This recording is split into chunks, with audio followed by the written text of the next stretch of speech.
Oh my gosh, this seems really cool so far. Oh my gosh. Hello everyone, my name is undeadjinx and welcome to touchstarved.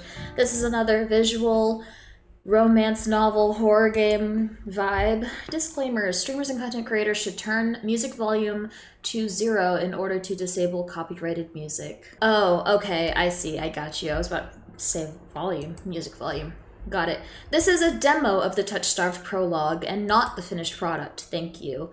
Okay, cool. Content warning, touchstarved is intended for an older audience. It contains mature content that includes, but is not limited to, horror, graphic violence, strong language, alcohol and drug references, injury, and dismemberment. Player discretion is advised. If you accept the content warning, please click to proceed. Tutorial. In touchstarved, your choices matter. The decisions you make may result in unique dialogue, interactions, or even choices in red text, which contain exclusive content. Try playing through the demo more than once and choosing different options. You might even uncover a secret ending. And remember, there are no wrong choices, only interesting ones. Choose wisely and save often. Controls. Okay. Oh, cool! We can use our mouse to rewind text and dialogue. That's pretty cool. My name Jinx. Okay, I'll be serious. I'll be serious, guys. Jinx. Choose your pronouns. Oh yeah, so you get to, I think in this game you get to choose like a backstory for your character, you get to choose your pronouns, you get to have your name. It all seems pretty cool so far. Let's do she, her. This world, oh wait, I need to, you know what, fuck it. I don't care if we get copyrighted as long as it doesn't result in a strike, it's okay. And if it results in a strike, I will cry because I have nothing. I literally have nothing. To strike me would be insane. This world began to unravel long before you were born. It began with fogfall. Spectral mist bled from the streams where reality wore so thin it split. And from that fog emerged monsters. Inhuman beings with unnatural powers. Some possessed language and intellect. Others were mindless beasts driven by little more than the desire to slaughter.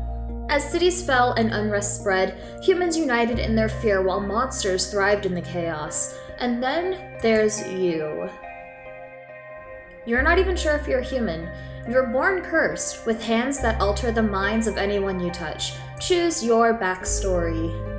Ooh! The alchemist, an abandoned mage, an exiled mage took you in as a child and raised her as her apprentice. She seemed to take pity on your curse, but discovered that she was cultivating you as a test subject. You fled, seeking a cure. You are an experienced spellcaster with encyclopedic knowledge of alchemy, spellcraft, and history. With a little observation, you can identify the subtle effects of magic. The Hound, a forsaken thief. You're raised by society's outcasts, criminals who accepted you and nobody else would. Your partner in crime, a friend since childhood, helped you steal enough money for a cure that betrayed you. They left you with only enough coin to travel to the Cenobium, your last hope. You have sharply honed social intuition. You can survive and even thrive in the violent underbelly of any city, using your experience with the underworld to get ahead. The Unnamed, a fallen oracle. You were raised as an oracle in a remote temple. The priest claimed your touch bestowed enlightenment, but a visiting mage revealed your curse for what it is. Following the mage's word, you fled in search of the Cenobium. You regularly experience unnatural premonitions that rattle your body and soul, and in its sixth sense gives you a heightened awareness of hidden supernatural presence around you. Wait, these all sound really cool. I'm not mad because I'm gonna have to replay this freaking game again. I'm not mad, I just have a feeling it's gonna take me like an hour to film, maybe longer, and I hate editing anything longer than like 45 minutes. I'm really curious about our unnatural premonitions that we regularly experience. I'm not really too interested in the alchemist, and being the Hound sounds like kind of cool too. Let's be a fallen oracle. Your name is Jinx. You selected she, her pronouns. Your backstory is the Unnamed. Is this correct? I actually do just want to lower. Oh, voice volume. Oh, we have voice acting. I do want to lower the music just a smidge. Just a little bit, just a teensy weensy bit. Yes, this is correct. Well, this looks really cool. The wasteland stretches as far as the eye can see. There's nothing out here but death. The ever-present stench of decay and countless sun-bleached bones cast like seeds across the barren land.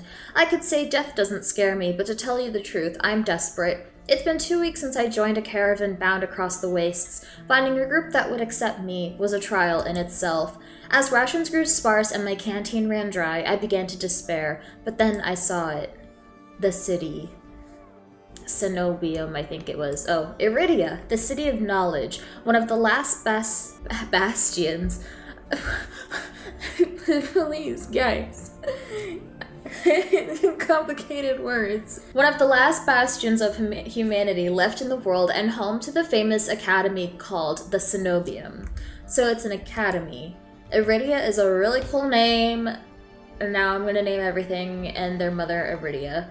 All of the world's knowledge gathered in one place. If there's anywhere, I'll find a cure for my curse. It's there. All the world's... Oops, I already said that.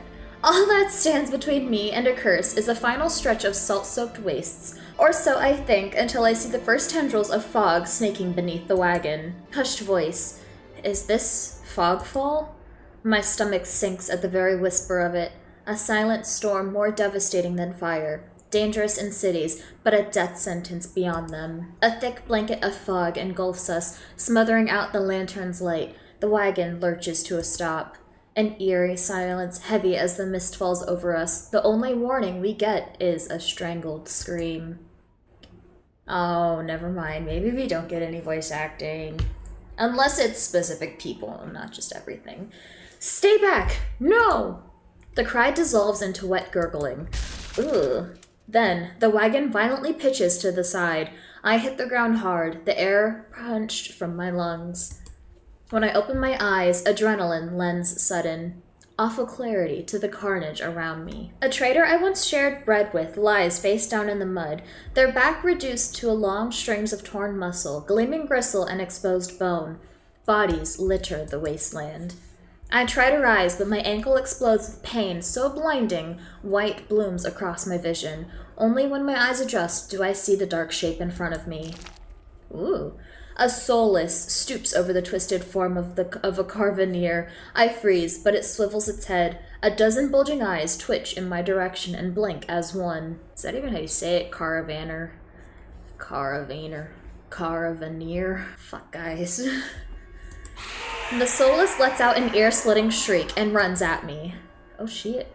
But right before it reaches me, the beast barrels past, vanishing into the mist. Distantly, a horse screams in the dark. I need to move now.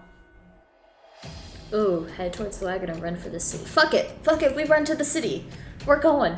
I take off, running deeper into the haze. The fog is so thick that I fear I'm headed in the wrong direction until I see a dim pinprick of light emanating from the shadow of a spine. A spine? I don't know, I didn't read that. It's faint, but it's enough. I keep clicking too quickly. Rapid footsteps echo all around me. I turn in circles, frantically searching the opaque mist for a source, but the fogfall twists and stretches sound. Suddenly, the caravan's driver bursts forth from the fog. Our eyes meet too late. Oh damn, he dead. He slams into me, knocking me to the ground, and slips into a patch of mud. The soulless falls on him, and as soon as he slows, it catches the driver by his throat and rakes his stomach with razor-sharp claws. He comes apart like wet paper, splitting intestines and viscera in a steaming tide. Fighting the urge to heave, I claw frantically through the slippery muck for a handhold. Shit! My hand catches on the jagged edge of a rib jutting out from the water. Bandages unfurl around the gouge, torn deep into my palm. The pain's quickly forgotten when a hand closes around my wrist. Traveler, can you stand? One of the travelers from the caravan leans over me. We need to run. They reach for my hand, and I realize too late that my bandages have come undone. No, don't touch me! The sensation of their thumb pushing the back of my hand sends a shiver down my spine. My cat's meowing. All it takes is one touch, and in the space of a breath, my curse takes hold. Oh. Their lips peel back into a deranged grin. No, I've seen this face countless times before. This is my curse, madness of my own making. Their grip on my hands tightens until pain radiates from my knuckles. Let me go! Suddenly, clammy hands crush my throat, choking off my breath. Die, die, die, die, die! Spit bubbles at the corners of their mouth and flecks on my face. The edges of my vision darken as my lungs scream for air. Oh shoot. I feel like I'm gonna frickin' die. Let's fight them off. My nails gouge deeply into the traveler's wrist, but no matter how much blood I draw, they don't flinch.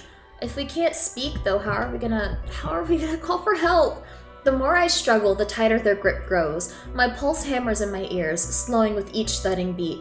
This can't be happening. I'm going to die, and not because of the fogfall or the solace, but because of my own curse. Tears sting my eyes. No, no, no, not here, not like this.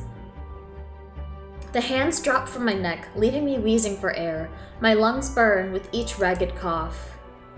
My vision clears and the traveler's face takes shape, hovering inches from mine, lips still split in that macabre smile, even as blood seeps between their teeth. They give one last shuddering breath, then slump over the claws hooked through their stomach. Oh.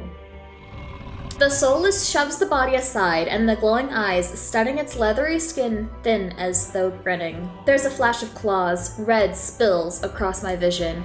I thought there'd be pain, but as I sink into the murky water, all I can feel is the grit of slit filling my mouth and the icy embrace of shallow water. Distantly, I notice an arm resting among an outcrop of reeds, mine neatly severed at the elbow. It should have taken both arms. Without them, maybe I could have survived. Maybe I could have had a home. Instead, I'll die cold, alone, and face down in a desolate wasteland. A fitting end for a monstrosity like me. Oh shit. Of course I would get us fucking killed. On the first go. If this is death, it's not as bad as I feared. The cold is gone, as is the choking stench of bog water. I could drift forever, cocooned in oblivion, until all thoughts and sensation vanished. No curse, nobody howling at me in madness and terror, nothing at all. The thought has a terrible appeal to it. But the next moment I take a reflective breath, air pours into my lungs, then again, in a ragged gasp, feeling comes flooding back. Warm cloth on my bare skin, a firm surface underneath me, a strange tang of sulfur in the air. Do not be afraid. I twist my head towards the voice. Tears flood my bleary vision at the bright glow of lamplight. Try not to move. The voice is calm, steady, and commanding, but more importantly, it's a stranger's voice. One thought cuts through my mental fog. I have no idea who this is, and I'm completely at their mercy. Stay away from me! My words come out in little more than a creaky whisper. I clamp my mouth shut, hating how weak and helpless I sound. No. No, who the hell is this? I guess we'll lie back down. I let myself slump back against the thin pillow, wincing, then, when the motion jolts my head, a cooperative patient, thank you. The words swim in one ear and out the other without much comprehension. I pull up the sheet higher, wiping my eyes until my vision clears. The stranger towers over my prone form. Warm light reflects off his pristine medical coat.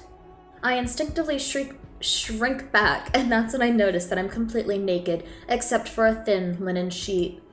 Naked, lying on a low cot with a pair of sharp golden eyes watching my every move, the man's gaze flickers to my exposed, unbandaged hands. I plunge my hands under the sheet to hide them from the sight, though it's too late. He must have noticed what they look like.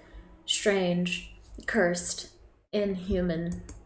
I brace myself for his inevitable suspicion and disgust. Disgust, but his expression doesn't even flicker from that courteous smile. He just watches in placid silence as I struggle to make sense of my surroundings. Where am I? Who are you? Be calm. You're safe here. Whoever this is, he clearly has no idea who or what I am. I've never been safe anywhere with anyone. Even the shrine of my childhood, the one sanctuary I never knew, turned out to be a horrific lie. I scowl, pulling the sheet protectively around myself. Where are my clothes? The man's golden eyes narrow slightly. A sharp sigh rustles the papers in his hands. I see you are not to be dissuaded. Your clothes were torn to shreds when I found you, but I procured replacements. Whoa. With a soft creak, he stands from his chair, giving me a better view of my surroundings. I seem to be in some sort of medical clinic. Bottles of silvery alchemical concoctions line the counters in neat rows. The air makes my nose twitch, a faint whiff of smoke, and something distinctly metallic that I can't quite place. The doctor produces a large, dense bottle of cloth, which he sets at the foot of a bundle. See, guys, this is why I What's going on with me? Why can't I read words? Why can't I ever read words? This is why I feel like I'm dyslexic, low-key. Popcorn reading as a kid? Traumatizing. The doctor produces a large, dense bundle of cloth, which he sets at the foot of my cot. He's easily a head taller than most, and I have to crane my neck to look at him. Could you step out or thank you? I guess a thank you. I should be polite if I can, especially since I don't know who this is, what he can do, or what he wants with me. Also, he's probably already seen me in the nude anyways, so, I don't really care too much. Meeting his gaze sends a hot frisson down my spine. Something about him nags at me, like a half-formed memory I can't place. I mean, as long as he's actually a doctor. Thank you. You're welcome. I will leave you to get dressed. With a curt nod, he leaves through a narrow door. See? I hear a soft click as the lock turns behind him. I count to 3 in the sudden silence. When I don't hear any more footsteps, I reach for the bundle of clothes. An itch on my elbow stops me short. I reach down absently to rub at it, then freeze when my fingers meet a neat line of stitches. I know what I saw. That beast took my arm clean off, and yet my arm shows no sign of injury apart from the black stitches poking through my skin. I gingerly flex my fingers, feeling my heart race at the sensation. This is impossible. I should be dead, or at the very least, grasping out my last breaths. I squeeze my eyes shut, waiting for the pleasant dream to unravel, to wake up bleeding out in the swamp. But nothing happens. The seconds tick by and my arm remains resolutely healed, my surroundings pristine and quiet. In numb disbelief, I reach for the replacement clothes and begin stiffly pulling them on. They're thicker and warmer than mine were, with a black woolen cloak to go with them, but there's one thing still missing: my bandages. The golden-eyed man didn't leave me with any, even though I know he saw my hands. I slide off the bed and take a few unsteady steps towards one of the drawers. If this is indeed a doctor's clinic, there must be bandages somewhere. I start opening drawers at random, and of course, that's when the door swings open once more. Are you looking for something? I whirl around, clutching a thick roll of clean bandages. I try to step back from him, but my legs bump up against the edge of the cot. Your caution is understandable, though if I meant you any harm, you would know. That doesn't make me feel better in the slightest, but he makes no move towards me, so I quickly wind the bandages around my hands. The glowing scars and mottled skin disappear under a layer of clean white cotton. May I ask why you need additional bandages?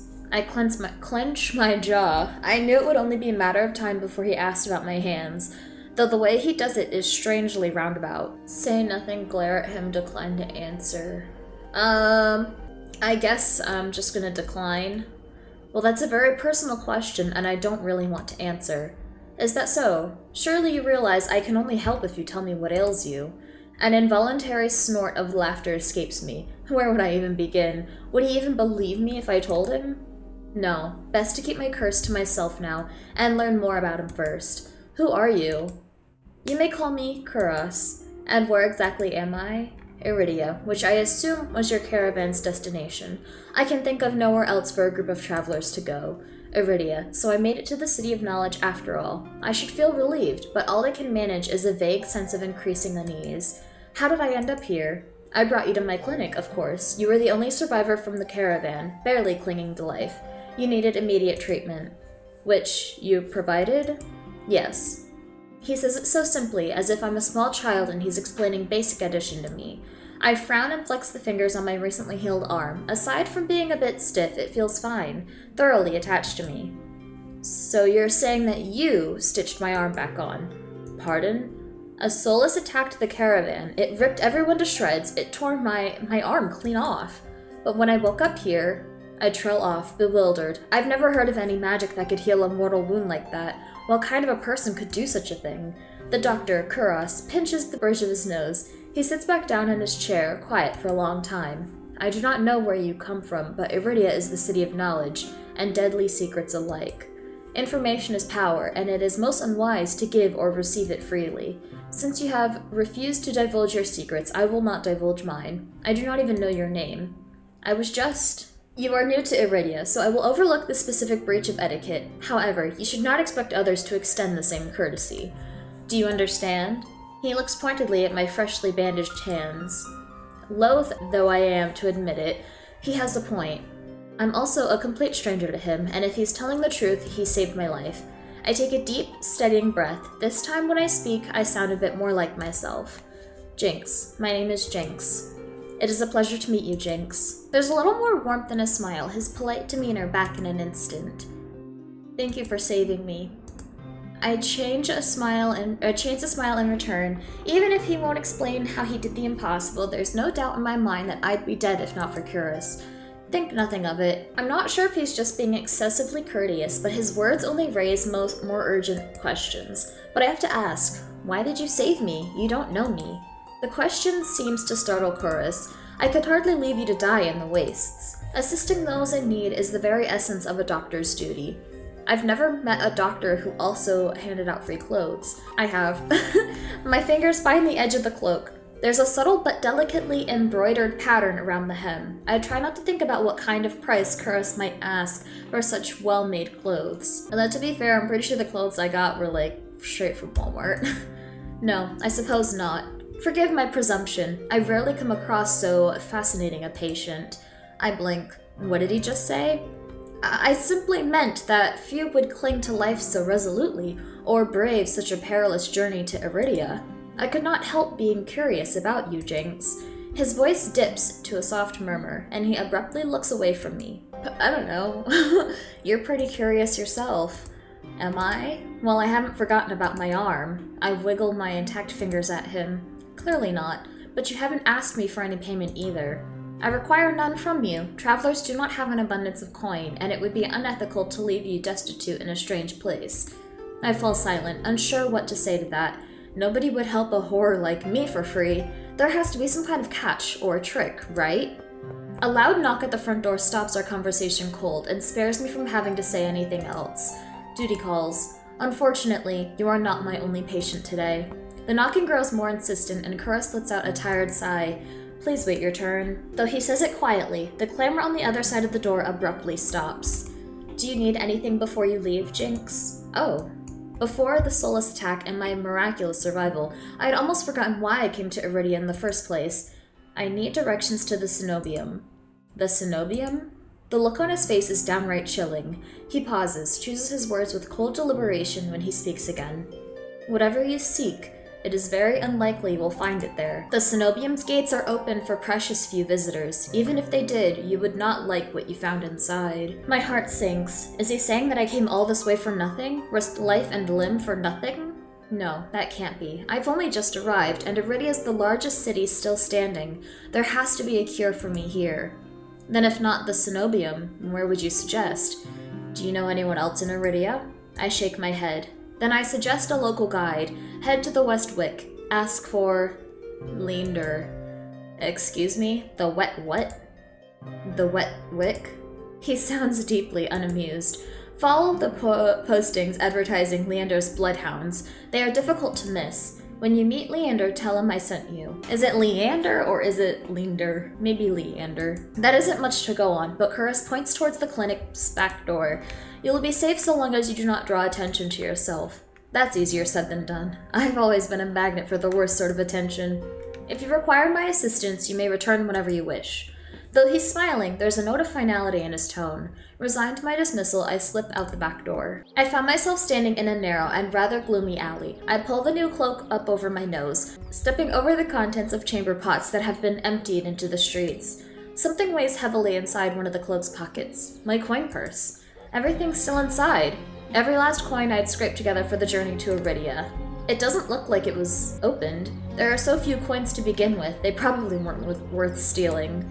I glance back at the clinic's closed door.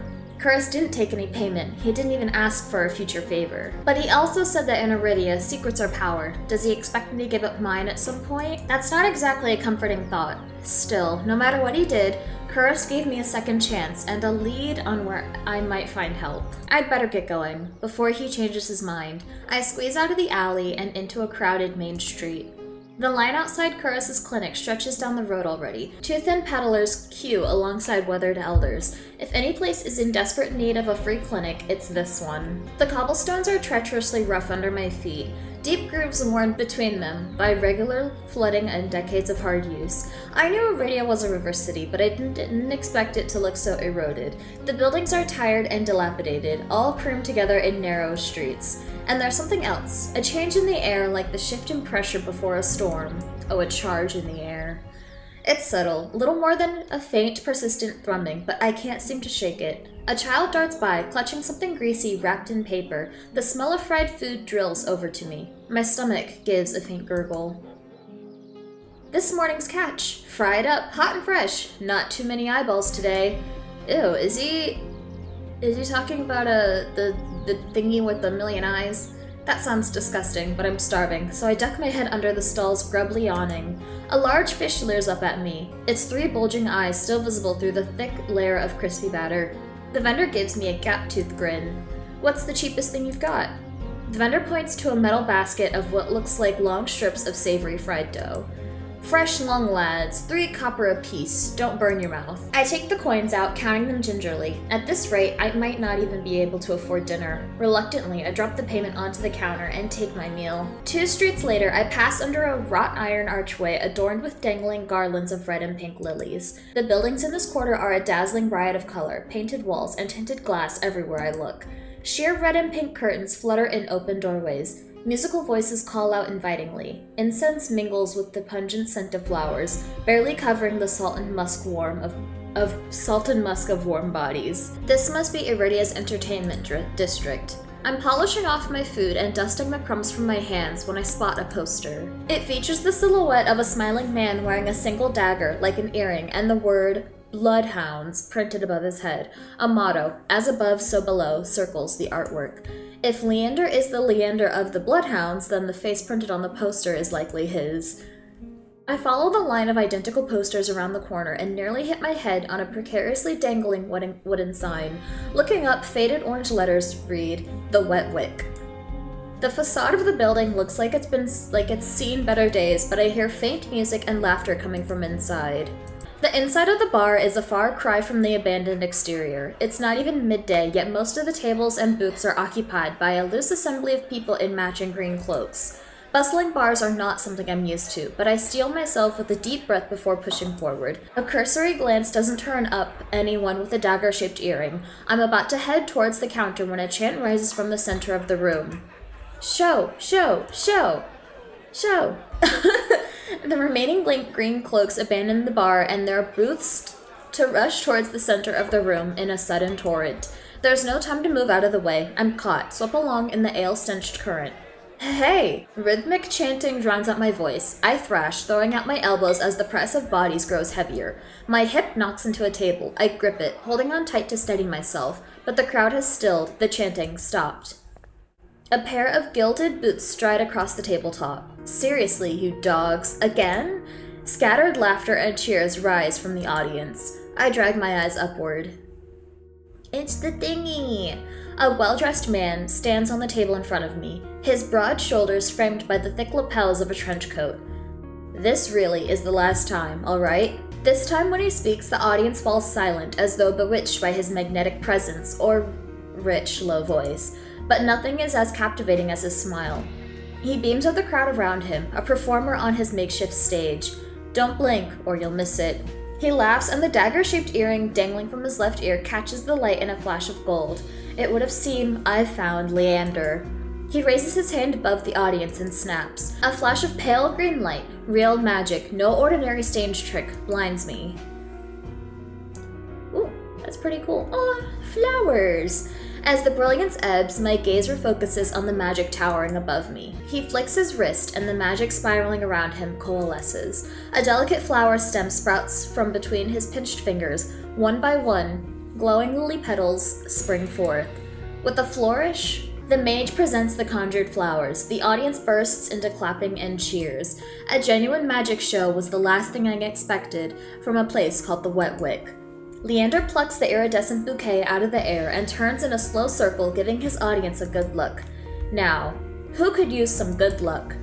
Eager onlookers scoot closer to the table. Some reach for the lilies while others whistle and call Leander's name. But his cool green eyes slide right over them, looking on me instead. How about you? My chest tightens. Every person gathered turns to stare at me. I don't know. I feel like I could use some luck, but also I kind of want to be like, no thank you, so we're gonna refuse. My voice comes out weaker than I'd like. Someone else might appreciate them more. Leander's smile widens as though he didn't hear me at all. You seem like you could use something to brighten up your day. But as he speaks, the lilies fade away in a shower of opalescent light. To my surprise, Leander laughs under his breath. That's the problem with flowers. They don't last long, but they leave an impression, right? He grins at me, and I find myself smiling back. Leander steps off the table, dropping among the excited crowd with an audible clink. All right, bloodhounds, get back to your drinks. Show's over. The green cloaks disperse at his command, returning to their tables and booths. Before I can make my way towards Leander, his eyes find me. He gives me a friendly wave, then beckons me over to the crowded encounter. I manage to squeeze beside him, but there's so little room that his broad shoulder presses against mine. I tense, but he doesn't seem to mind at all. Is this your first time in Iridia? He says it lightly with a genuine air of curiosity. Do I stick out that much? No, but I'm certain I'd remember seeing a face as lovely as yours around Lowtown. My eyes flicker to the polished countertop. I'm not used to flattery, and being this close makes eye contact difficult. As if on cue, the bartender approaches us. What can I get you? Surprise me, and add anything my friend wants to my tab. I wasn't expecting the generosity, but I have to admit, I do feel a little thirsty after all that fried dough. I'll have what he's having. While the bartender leaves to fix our drinks, Leander leans his elbow on the counter. I'm close enough to notice the purple shadows under his lower lids. His eyes wander over me and return, but when they lock on my bandaged hands, a sour taste rises in my throat. Here comes the questions. So, what brings you to the wake? Kura sent me. He pushes his hair back from his forehead, but immediately falls right back into place. So, it's about work. The bartender returns with a pair of glasses filled with what I can only assume is beer. I raise my glass and give it an experimental sniff. It smells faintly yeasty, but with an undercurrent I can't quite place. A quick sip confirms my worst suspicions. It's awful, somehow briny and sour in a way that reminds me of pickles. But any thought of complaining dies the moment I look up and see Leander taking a deep swig from his glass. He lets out a satisfied breath. How can I be of assistance? I need to get to the cenobium. As soon as the word cenobium leaves my mouth, the entire bar falls silent. Bloodhounds twist around in their seats to gawk openly. Finally, an especially drunk one speaks up. The hell are you, bringing up the cenobium in here? Throw 'em out, this is bloodhound territory. The vitriol catches me off guard. From the angry looks thrown my way, it's clear I've broken some unspoken rule just by mentioning the cenobium. When I glance at Leander, he's drinking, as though he hasn't noticed the uproar. Only when he catches me looking does he lower his glass. For the love of...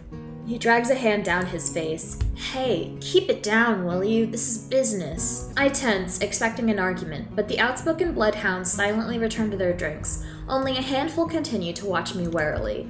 Sorry about them. The cenobium's a bit of a touchy subject in these parts. Mix in enough drinks and, well, you saw. How about we continue this outside? When I give him a terse nod, he pushes away from the bar counter. I follow Leander to an alleyway tucked behind the wet wick, where layers of frayed bloodhounds posters have been plastered to the walls. Seeing them side by side, the resemblance between Leander and his likeness on the posters is impressive. Curtis didn't send me here for help with cenobium, did he? From the look he gives me, he already knows the answer. I glance away. No, he didn't. He suggested I find an alternative. Yet here you are, asking about them anyway. What do you need the cenobium for? I don't want to tell him about my curse. The less people who know about my capabilities, the better. Thankfully, Leander takes my reluctant silence as an answer. Well, I see you're already aware of the city's currency. Information's worth its weight in gold here.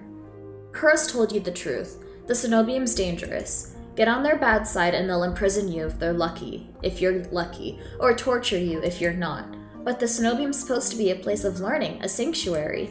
The cenobium has always been heralded as the last bastion of human knowledge, a shining beacon of hope in a world steeped in nightmares. If any place held answers, it would be the cenobium. That's why I came here. That's what they want you to think, but things that seem too good to be true often are just that. Such a simple statement, and yet it leaves me reeling. If it's true, if I staked everything on a lie, then what now? Leander clears his throat.